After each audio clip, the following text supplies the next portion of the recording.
Yo, what's up mga kanokis? Magandang hapon.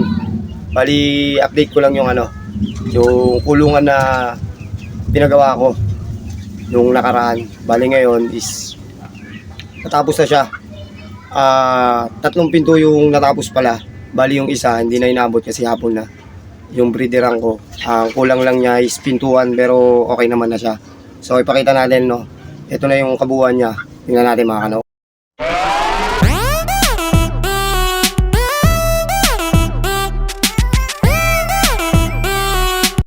So ito na yung mga kanokis, no.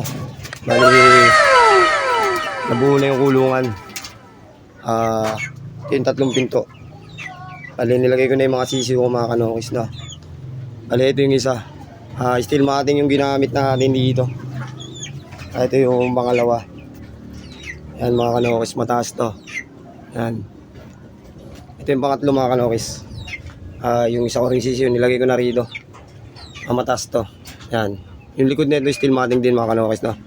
Bali, pag nagtagulan yan, alagyan ko yan ng sapin dyan para hindi sila mabasa. So ngayon lang taginit para ventilation na rin.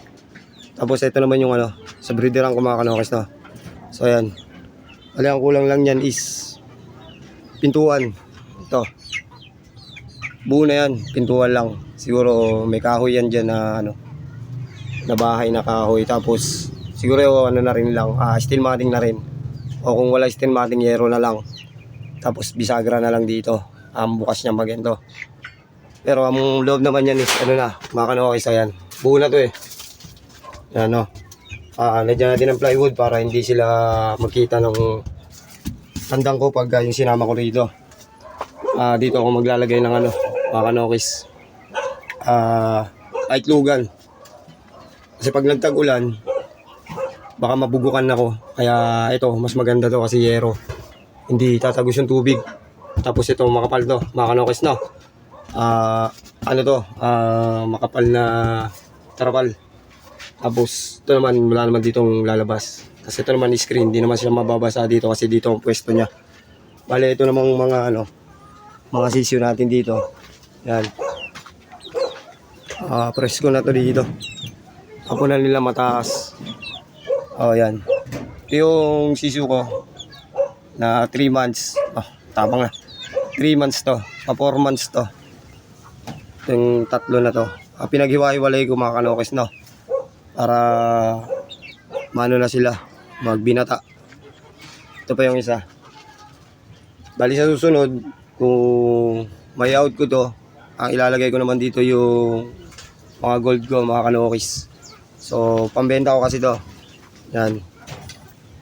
So kung may makakakuha, swerte natin itong tatlo na to, Bali, ang nito kasi ang lahi na ito is hatch. Sa 7 times winner ko to. Ito naman sa minor blue. Itong gray na ito. So, yan. Budget meal lang yan, mga kanokis, no.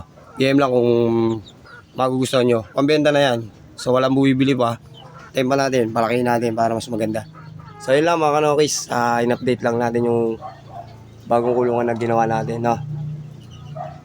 Natapos tayo is hapon. Kaya hindi na natin ito nasama kasi hapon na. Pero nabuo naman na siya.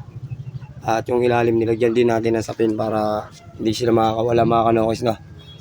So, ay lang mga kanokis. Bali, in-update lang natin yung ginawa natin kulungan.